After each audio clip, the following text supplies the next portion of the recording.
In today's world, people feel lost in a sea of ideas. Which ones should we accept? Stay tuned because you're listening to Veracity Hill, striving for truth on faith, politics, and society. Here is your host, Kurt Jarris.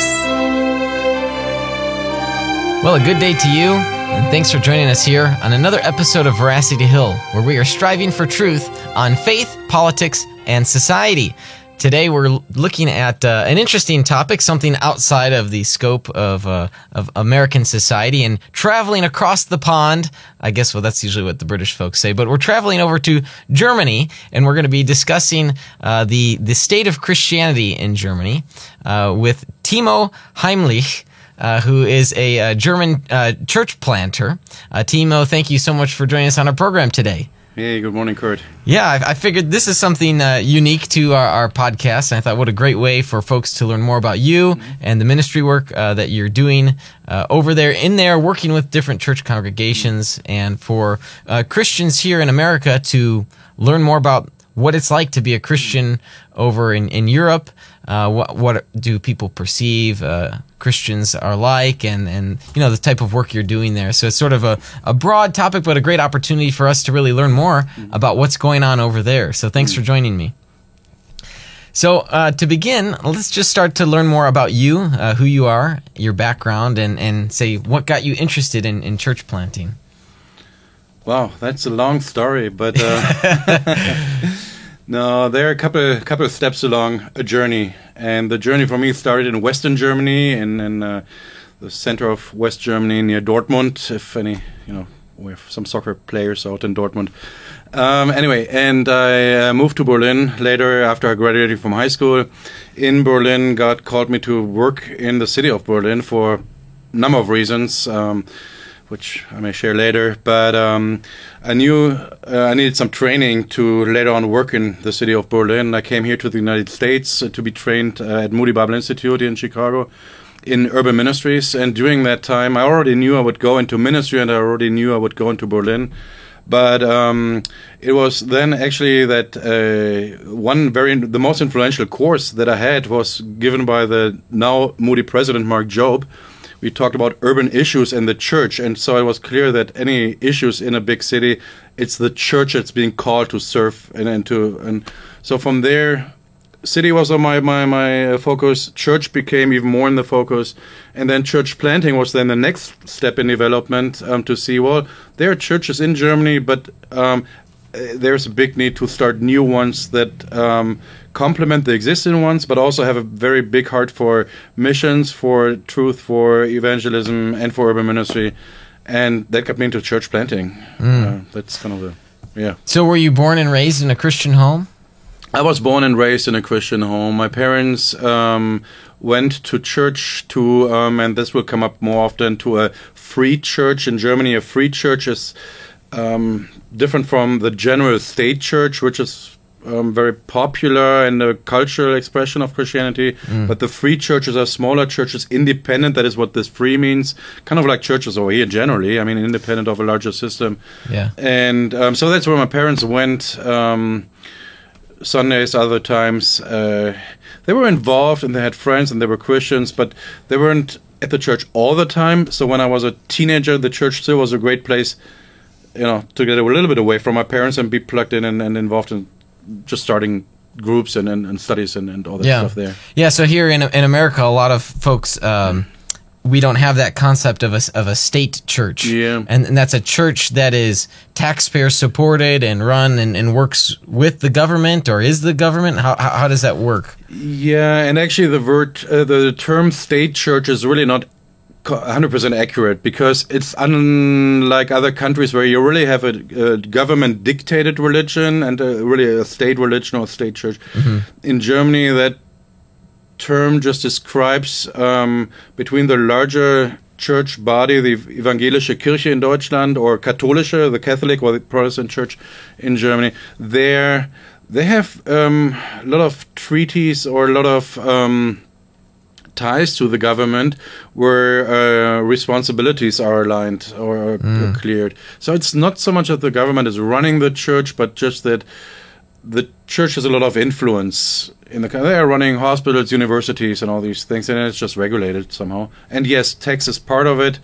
The government is collecting taxes from all the members of the church, and then because they collect taxes anyways, I mean, that's what government do, Yeah. right? So they made it just as well for the church too, and then but it's a service that the government is providing and then giving the money to the church for their services. Yeah. It's nothing bad. It's just So these free churches, though, don't have any connection to the state in the sense that they don't receive taxpayer dollars. They're not regulated by the state. right. Yeah. They are out of that system again. That's why they are Right. free outside of that. They don't get any taxes. We could. I mean, we have our legal status is we could tax our members.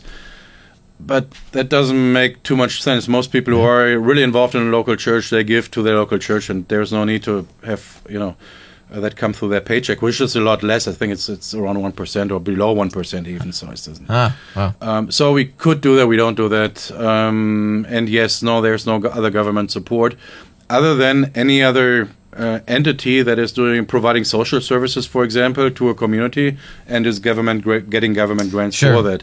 But that is just like anybody else. Right. Yeah, it's Would just like be setting able up to do that, yeah. a different organization, Yeah. for social work. Right. Yeah. Yeah. Okay. So you traveled to the United States. You went to Moody Bible Institute here in downtown Chicago, and so you were there for a few years. And then did you go back right away to Germany and begin working? Well, I went back right away, but it didn't start to work. I went to seminary in Germany because it was important, besides the training here in the United States, to also get theology training in Germany. Yeah. And so there was another 2 years, which was, I guess it was work. And then we did an internship, especially in East Germany, to understand more of the East German church culture, church philosophy, and worked there for almost a year. And then we hoped to move on to Berlin to start right away, but doors didn't quite open at that time. There was some funding that wasn't there and some other things. So we said, okay, we have another year at hand before we can move into Berlin. So we actually came back to the United States and then tapped with a church planting movement in Minnesota for 1 year. That's where we got some practical training. And our goal was to find out and make all the mistakes over here. So when we go to Germany, we're all set. But that kind of doesn't work. Yeah, right. We're just the laboratory over here. Nice. Okay, so then what year was it that you went back to Germany and began? 2005. 2005. Okay, so about 14 years ago. 14 years ago, so we moved back there. Nice. And so did you just sort of start from scratch? Did you integrate with an existing organization, or how did you begin to do work there? Both, and I mean, we were looking for an organization because in Germany it's very important if you just work by yourself and then maybe even let people know that you came from America, sort of, or studied here, then you're not affiliated anywhere, you're very suspicious. So it's good to have a German, legitimate, so to speak, organization, and so we joined the Evangelical Free Church of Germany, which is like a denomination of free churches, about 400, 500 now in Germany. And so, because that's the denomination I grew up in Germany. So I went back to them and said, okay, are you starting any work in Berlin? And they were interested in that. And that is a recognized, again, not the big state type church, but it's really more a traditional free church that people don't, I know it's a safe category, and it's a good organization. So that's we look for them, but then the work on the ground in Berlin, we started from scratch. Okay, interesting. So let me, before asking you more about your work specifically, let me ask you about, say, more about the state of Christianity in Germany. So how many people are Christians there in Germany? I mean, maybe, what does one mean by Christian might come up as well. Yeah, and there are different angles to look at this. Yes. I mean, I already mentioned the general church, and where I grew up in Germany, it was most people would call themselves Christians, or because, I mean, and rightly so to some degree, because they were part of a Christian church, either the Catholic or the Protestant. I see.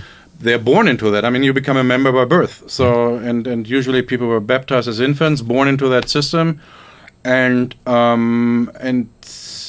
so when my religion class at school, half of the class went to the Catholic religion class and the other half to the Protestant. So there was, if you look all over West Germany, it's about 60% of people who belong to a bigger church like that. However, then in the East, in Eastern Germany, which for 40 years was socialist, communist, there those numbers are different. There you're down to 20%, even being a nominal member of a state church. And in Berlin, the Catholic Church is very small, and so that's very different between East and West. However, then being a member of a big church doesn't mean you express your faith. You believe in Jesus. You go to church every day. That's or believe in Jesus in a very personal way, at least. If you reduce it to that, and it's hard to measure, what are you measuring? I mean, maybe even regular church attendance. If you measured that, then you would find out that it's basically 2%, in some areas less than 2%. I mean, if regular is a little bit more than once a year, it's sort of a couple times a month or so there are a lot of people that just self-identify as a Christian, but functionally speaking, it describes a little bit more their worldview or their I'm not an atheist, I'm not Islamic, but even there, it's kind of interesting when you take surveys about how many people believe in God and that God has impact in your life. Those numbers are much lower than the actually church membership. Yeah. So even within the church, it doesn't mean that your faith is very affected by that. Your culture is maybe and your right, and we have that here, in the United States, where people will say that they're Christian, but and they might even go to church every so often, but ye shall know them by their fruits, and you want to see people with that active, vibrant faith, living in community with others, and so that's something. When you look at that statistics, like from Operation Word and from other statistics, you always, with Germany, it's around 2%, 1%. Some areas it's 3 or more percent actually. We have a little Bible Belt or whatever, but so the numbers vary a little bit. But when I approach Germans and say, hey, we only have 2% Christians, they're looking at me like, what do you mean? And usually there's a disconnect then, and we have to talk, what we are really defining. And so this church attendant thing is usually something that makes people think, oh yeah, that's true, I'm not going to church. Yeah, it's the same thing in the American South. Everyone's a Christian. I mean, high percentage of people even attend church regularly, but you still want to see that vibrant faith that might not be there. So it can still be very cultural for some people. But then really the American South, from how I know it, I understand religiously, and Germany, it's worlds apart when it comes to worldview system and belief. I mean, it's really, Germany is very secular, very, East Germany very atheistic, also West Germany, it's the one are more practically atheists, the others are more philosophical atheists, basically. And it's really generations removed from even practicing Christianity. And I mean, our ruling party, our chancellor, is coming out of the Christian Democratic Party. So Christian is usually used as a general term for Western worldview or whatever. But it's it's different from the South in America. Now you. Interestingly, you said if people maybe don't identify as a Christian, they might identify as an atheist or Islamic. And sure. I mean, if you're a Muslim, you're So, what is the percentage of Muslims in Germany? Depending on the area, I mean, generally it's about 4 or 5%. Okay. So there will be more people than the church-going Christians, evangelical Christians, however you want to call it. However, even within the 4%, you see the same thing. You have, some of the secular and nominal Muslims there too, and so it's kind of.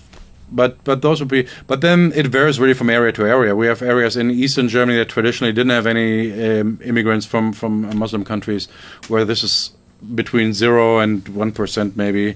And then you have areas in, for example, the bigger cities, like in West Berlin or other cities in West Germany, where the numbers there may be 20, 30% even. So it can vary. It can, Yep. Good. All right. So it's interesting to hear that the country is secular by and large, but people still use the term Christian even in the political parties, and there's still this cultural sense. But it's almost like a dying culture from a Christian perspective, and some people are worried that America is on its way. What happens in Europe kind of happens here, maybe 30 years later or something like that. So it's interesting to look at that. All right, so what got you going in the city of Berlin? What was it that how was it that God was working on your heart to go there and maybe not somewhere else. Yeah, so I moved to Berlin as a 19-year-old for 1 year. In Germany, every male at that time, now it's different, but back then, had either to do military service or social service. And I said, I'm a Christian, I can't do military service. That was our pacifistic, coming heritage from World Wars that we started. We kind of the pendulum went to the other side, and I said, okay, I want to do social service. So I worked in a nursing home. They're in a Catholic nursing home. Again, the general church is taking on a lot of social functions. So I worked in a Catholic nursing home. However, hardly any of the staff really was Catholic and had no idea. There was a priest coming in, but the staff was not really sure what this was about. So there was the first hint that, Berlin, really people don't know too much about Christianity. And unlike in West Germany, where going to a religion class was kind of normal, in East Germany, in East Berlin, I learned this is not normal at all. I'm really a minority. I really was much more confronted with, okay, we are only those 2% of Christians. There was much more in my face, or in East Germany. So I was like, wow, no, Berlin is really needy for that matter, that Christians are engaged in that city, because it is a city that is extremely influential in Germany. It's a radiator of culture. I saw a lot of cultural trends, music, fashion, food, thinking, come from America, for example, or from other places, come to Berlin first, and then from there ripple into the rest of Germany.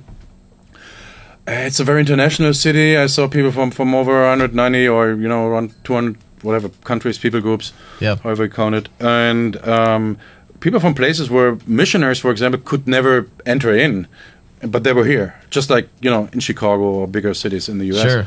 And I was like, wow, this is unique. There's from a missions perspective, that's where the world is, one of the places. Yeah. So seeing the influence in Germany, but also in Europe, seeing the need, and also seeing ideas flowing in and out of Berlin, I thought, okay, Christians really need to be active in that.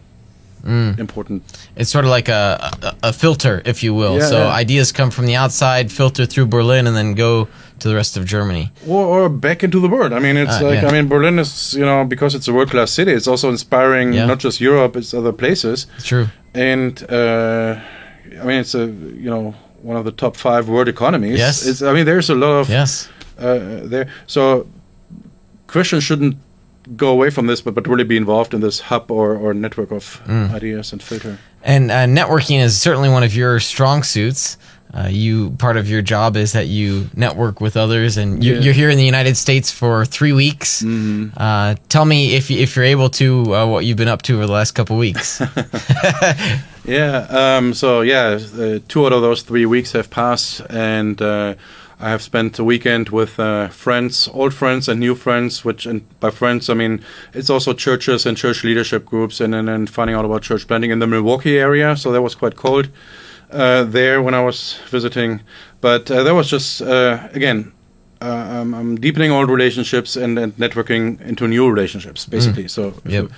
Then networking was very much also doing a conference. I attended Orlando, Florida, the biggest church planting conference in the U.S., exponential, with many top leaders in church planting, many movement leaders, many planters. Just making contacts there, and also obviously I come from a Berlin perspective. I'm looking and spying or exploring, I guess, what can help us in Berlin, what can work, what can we glean in terms of ideas, but also in terms of partnerships. Yeah. Then I spent another couple of days in Texas with old friends from school here who are doing tremendous work both in Texas but also in Asia and Africa. And so we explored ways of cooperating there. Yeah, that's great. I like you said, the spine, the gleaning. You're looking for those mutually beneficial relationships that can benefit you and the churches you're working with over back in Germany. So tell us about your work proper, and I'm going to not be able to say this correctly, but gemeinsam for Berlin, is that right? Yeah, that's pretty close. Gemeinsam für Berlin. It's not a denomination. It's a loose network of a lot of different churches, a lot of different Christians from various ethnic backgrounds who are in Berlin. It's Gemeinsam für Berlin just means together for Berlin. So we are working together, and we're working for not just in, but for Berlin. Yeah. And we have different interest groups. I mean, there's different prison ministries all over Berlin. They're uniting and working together. There's a big prayer movement, and that is so encouraging to see.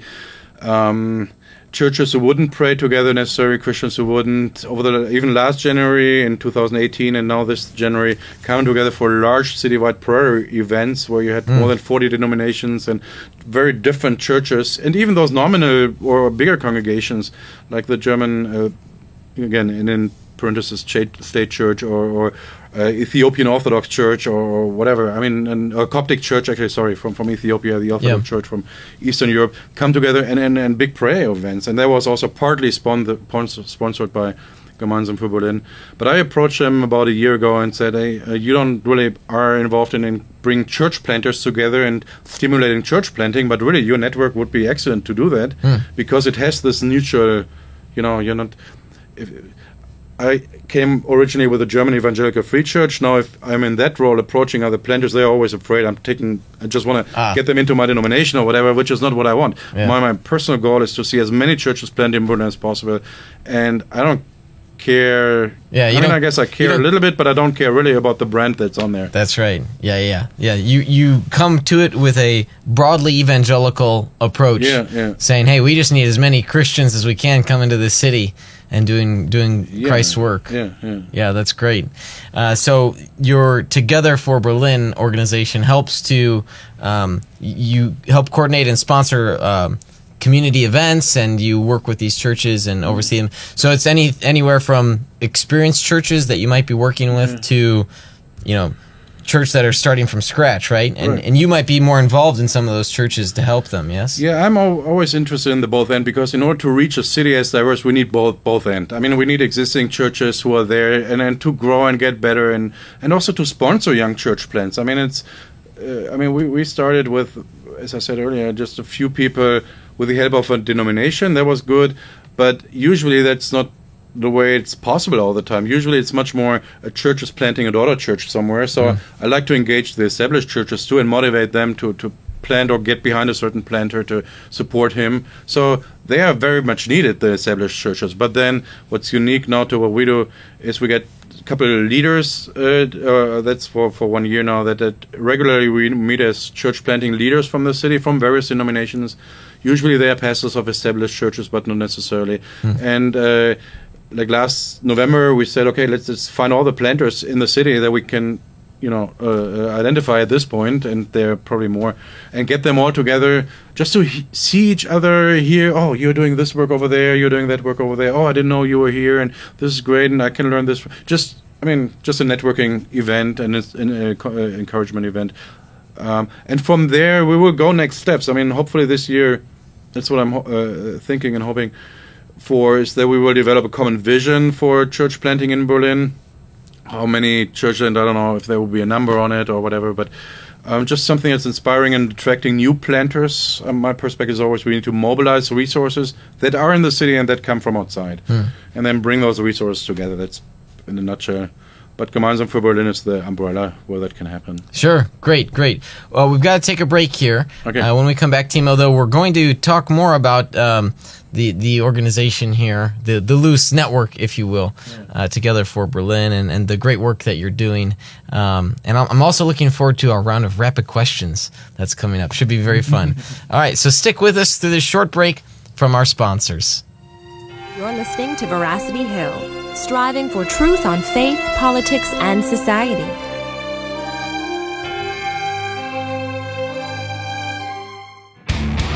Evangelical Christians are talking about hell.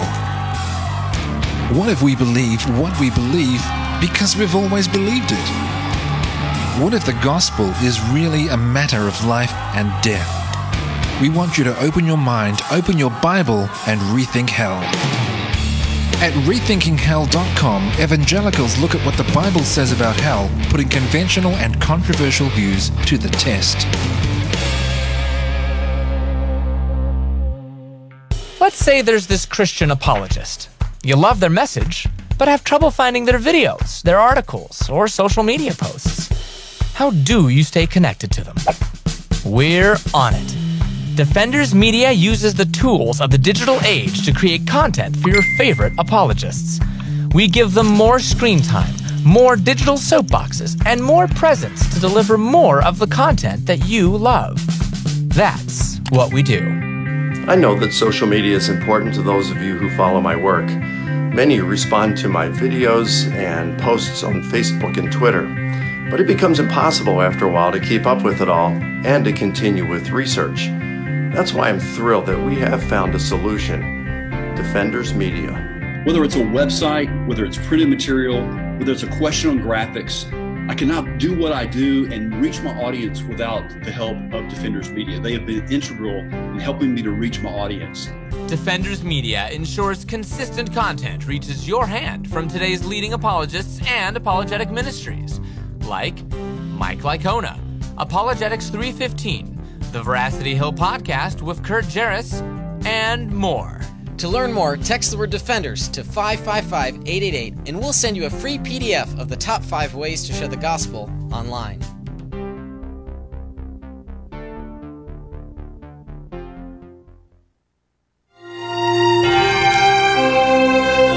Thanks for sticking with us through that short break from our sponsors. If you'd like to learn how you can become a sponsor, you can go to our website, veracityhill.com, click on that Patron tab, and you can see the different sponsorship levels. We'd love to get your recurring support. And the patrons, those are folks that just chip in $5, $10, or $20 a month that want to help our program continue to go and grow.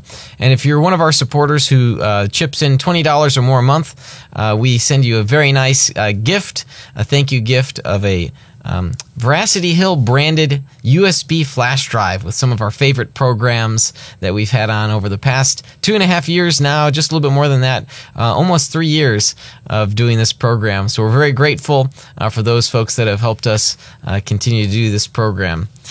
All right, on today's show, I'm joined by Timo Heimlich. Hopefully I'm saying that correctly, Timo. And he is a church planter in Germany. He is of German descent. He's a German citizen, so it's great to have his accent here in studio. I enjoy just listening to him, and hopefully you do as well. And we're talking about sort of the state of Christianity in Germany. We've learned about Timo's life, his background, his interest in church planning, and just some more information about what it's like being a Christian over there. And just during the break here, before we get to rapid questions, Timo, you talked about how the refugee crisis, was something that people responded to very proactively in Germany. And you were surprised that there were a lot of Christians involved, and in some parts, Christians were surprised to see other, not even non-believers, just involved in helping refugees there. Yeah, it was really all of the above. I mean, everybody was surprised to see that kind of welcome culture that we had in 2015, 16. And we really had to be quick. Everybody had to respond. I mean, the authorities had to respond. The schools had to respond. The housing. I mean, in Berlin, we got a call, the peak time in the morning that there would be a train full of 500 people coming from Munich, and they better have housing when they get to Berlin in a couple hours.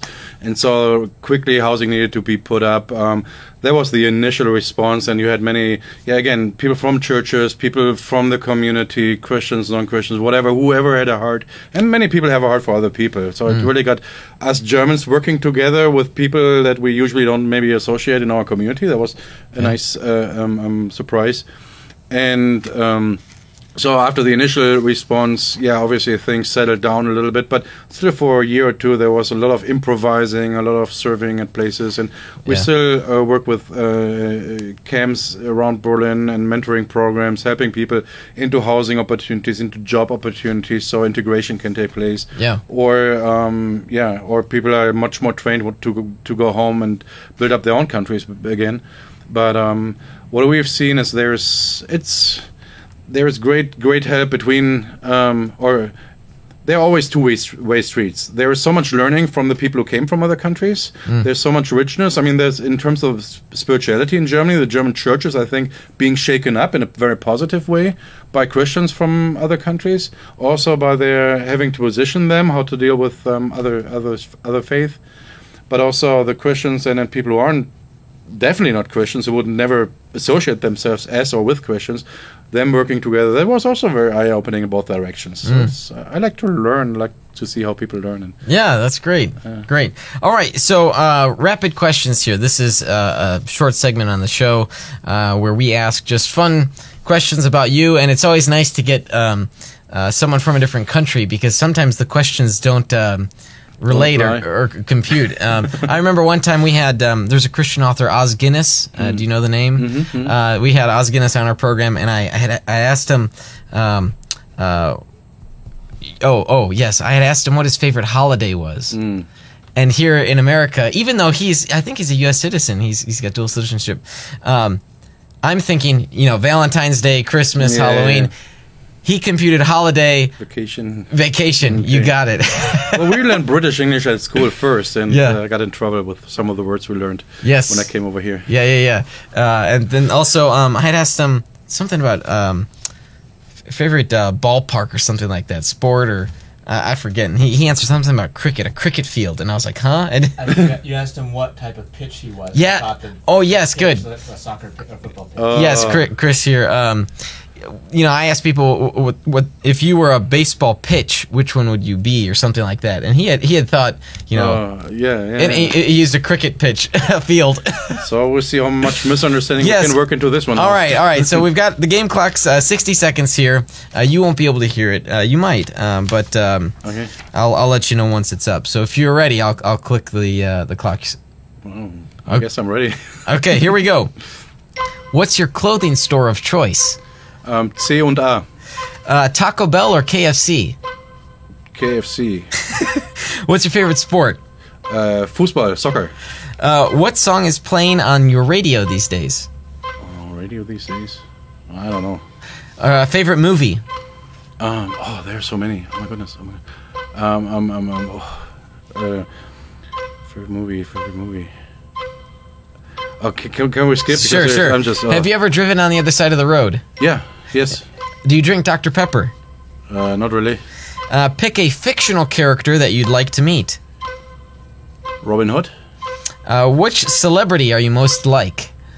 I'm most like a celebrity.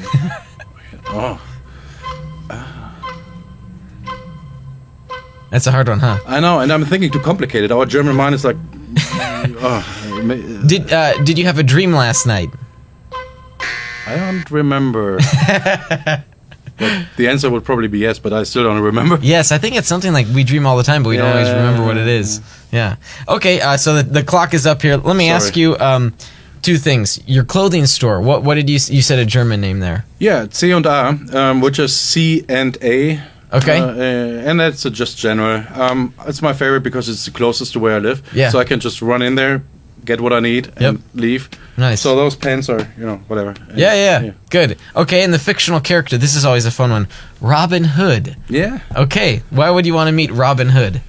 Well, I read Robin Hood when I grew up, and my son loves him. He read Robin Hood now that he's growing up, and he likes to be out in the woods. And I just like, nature, and then being out there, and then I guess the justice aspect, and then the adventure that he had. And yes. The time was a different time.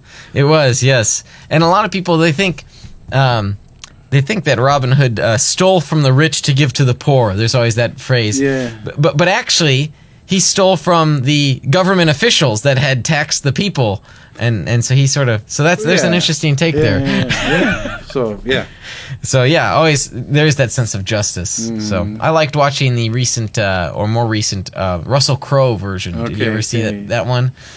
Came out maybe a few years ago now. Yeah, I've seen the Russell Crowe one. Yeah. And then the Kevin Costner way back when. Oh, way back when. That's a classic. Classic. And then, of course, there's Robin Hood Men in Tights, the comedy. But really what we watch at home was with the BBC there was like a long series. We got a couple DVDs, and it's just not just one movie. And there's also the Disney version. And there's lots of stuff, a lot of different versions and takes on Robin Hood. All right, so we're talking on our program today about the state of Christianity in Germany and looking at sort of general facts about that. For example, that roughly 2%, 1 to 2%, really are active, flourishing believers in Germany, but somewhere up to 60% of people might call themselves Christian. And we have something similar here in the United States where many people may call themselves a Christian. but you might not see that they attend church on a regular basis. And sometimes these surveys, they all depend on self-identifying, and there's some shortcomings there. But let me ask you more about Together for Berlin and your work there. So you oversee these a loose network of churches. There's no formal affiliation, right? It's not a denomination, but it's just you working with and helping these churches, and it could be anywhere from experienced 30, 40-year churches or longer. Do you work with any of the state churches formally, or no, not formally? Well, actually, in my role as the local pastor and leader in a certain area of Berlin, there's a lot of, we work with state churches together, and then there's actually, I'm actually very excited. We were planning for the first time, as in this broad scale, we are planning an ecumenical Pentecost Monday. Pentecost Monday is an official holiday. That's another one of our Christian heritage, that we have all these Christian holidays. Nobody knows what it is, but it's anyway. It's a great day to do an ecumenical service, because that is when the Catholic Church is not required to provide a Eucharist for their members. So they're actually free to celebrate with other churches. Interesting, because we don't have to have communion together. Anyway, so we are planning that, and that is more on a local level in our part of Berlin. On this network, there are some state churches, but generally they're the church planting side of things. There is not too many state churches, because in their ecclesiology, their philosophy is, no, we have a church, we have the country covered with churches anyways, we don't need more. Yeah. The churches may merge, but still the ground is covered, right? So we don't need to plant more churches, and so that is really, church planting is more an area of independent denominations or churches. Yeah. And so the types of churches you're dealing with, you said that they could be a diversity of individuals as well. It's not just, say, folks from Western Europe, right? You've got immigrants that have come, and you said something about how there are immigrant Christians that are joining these congregations. Yeah, I mean, if you're coming, out of Syria, from a Syrian Orthodox background, and I mean, you're finding out, okay, what is faith like in Germany? What is it? And then you find out all the different shades of it. From I guess there's a Christian nation. Oh, maybe it's not. And then it might be confusing. And what do Christians here believe? What do I believe, actually? Because often the Orthodox Christians from Syria were also more in a more nominal category of Christians, and so there's an interesting discovery. However, so what. That is where the beauty of a network comes in, where this discovering together, where we are, actually happens. But then the next step needs to be, okay, after we get to know each other, networks are very relational. It's about getting to know each other's stories, about where everybody is. But then it's also getting things done, as being on mission together at some point, and not just drinking tea or coffee, which is, again, a necessary and great starting point. But to see, okay, hey, how can we actually plant more churches? How can we equip people, for example, Syrian Christians, to go back to Syria and start churches there? So having Berlin also a part of, to some degree, as a training hub. Yeah, it seems like a very nice opportunity where the Lord is drawing people to Berlin, and you don't necessarily have to go to some parts of the Middle East that you might not want to go to. But, you've got these refugees coming here, and they might consider, after you spending some time, some years perhaps, to go back to their homelands. And that's sometimes people don't consider that. They might just think, oh, they're integrating into our society now. Yeah, but in the meantime, it's better to be integrated rather than just sit around and do nothing and be bored or be depressed or have crazy ideas. So we work hard on integration for the time being. Yep. And then it's also part of the training and equipping. But then, ideally, they're building up their own home country. So what would be a general overview of a church community, a church planting community? Are we talking about, say, maybe a congregation of 10 people that meet in a home? Are we talking about maybe 150 people that meet in a building? What's that like? Yeah, often the church plans start kind of small. It's maybe a dozen people, maybe 2-3 dozen people, depending on how quickly usually there is a church planter. It doesn't have to be always, but a point person, and how focused that person is on gathering others, how compelling the vision for that particular area is. Yeah, and there's always a home aspect because it's relational. But what we found, if it's most church plants very early on, they start meeting other in restaurants or coffee shops or schools or whatever. Something a little bit like a third place, not home, not work, but somewhere where people gather, where it's easy to access without having to go in people's homes. In some parts of Berlin, people have so small apartments you can't bring into any, and people are not going into anybody's homes. Yeah. It's just different culture in eastern parts. So yeah, it starts usually small. It's not the model that you often have here. We send a couple hundred people over and start another campus. Yeah. The other, and maybe that's interesting, just listening to other church planters here in the U.S. Over the last week, over the conference I attended, was one big question in church planting is always, when do you launch? And I was like, what do you mean? When do you start your church? I'm like, well, it's more a process. We gather people. We do maybe a monthly event. We do brunches. We invite our non-Christian friends, and we may have a worship service here or there. But it's much more. It's not so much you gather people and all of a sudden every week you have a Sunday morning service. Church planting is not starting a Sunday morning service. It's not organizing an event regularly. It may be part of it. And rightly so. I love to worship. But basically, the ministry work just starts right away. Hey, let's go get coffee. It starts right away, and it takes a long time. And there may be high points and maybe big events during that time, but it's not so much black and white. It's more a process. We're starting on this day at this location. Be there. It's not quite like that. I mean, obviously, at some point you have your first whatever, but even then, you're experimenting. You're changing and whatever. So, a lot of my interest in theology is in apologetics. Yeah. And I'm wondering, is there much interest in apologetics as evangelism? I don't mean just debate or formal debate, but are these sorts of questions, are Germans asking, why does God allow evil and suffering? Does God exist? And what role do Christians play in that? Yeah. I mean, Germans are different too. I mean, it's like there's not the American, there's not the German too. Sure. But generally speaking, Germans like to think, or many Germans like to think, not all. Of course, if you consider religion, either you don't consider it because you put it in the category of it's doesn't have anything to do with thinking. It's just a spiritual experience. Yeah. But if you try to bridge that gap a little bit and try to explore, obviously there are all these questions. Is the Bible really true? What about evil in the world? I mean, the classic. What about the different religions and all that? And people like to find out what this is about. It's not just. There would be too. The step otherwise just to jump into a spiritual community is too big without clarifying some of those thoughts. However, we have other people who they are almost the opposite. They don't really care about all the. I mean, it's so relative, anyways, and then it's whatever. Just give me the experience. Right.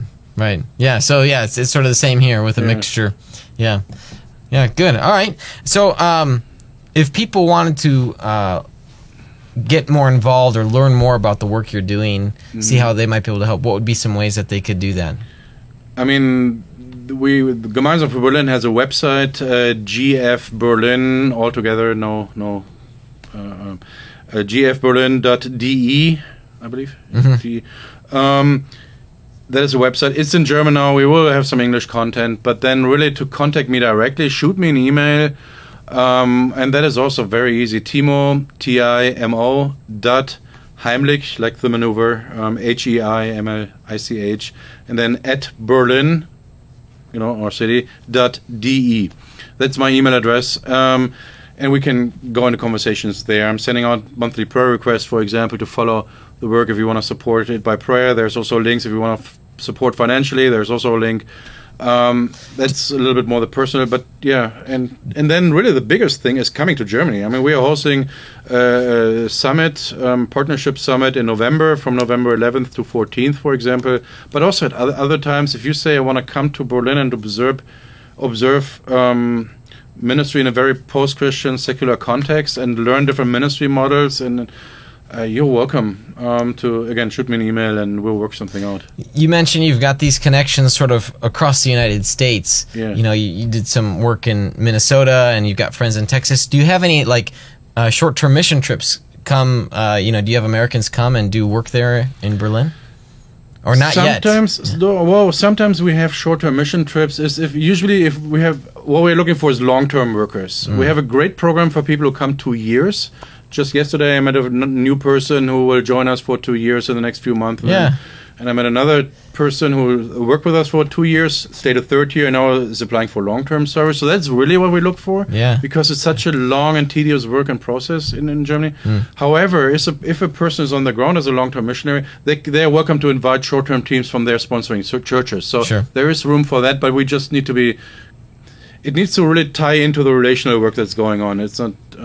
However, there is a great opportunity for people who graduate from high school or in college age, and who are able to come during the summer for 7 weeks. It's apex.org, I believe is the address.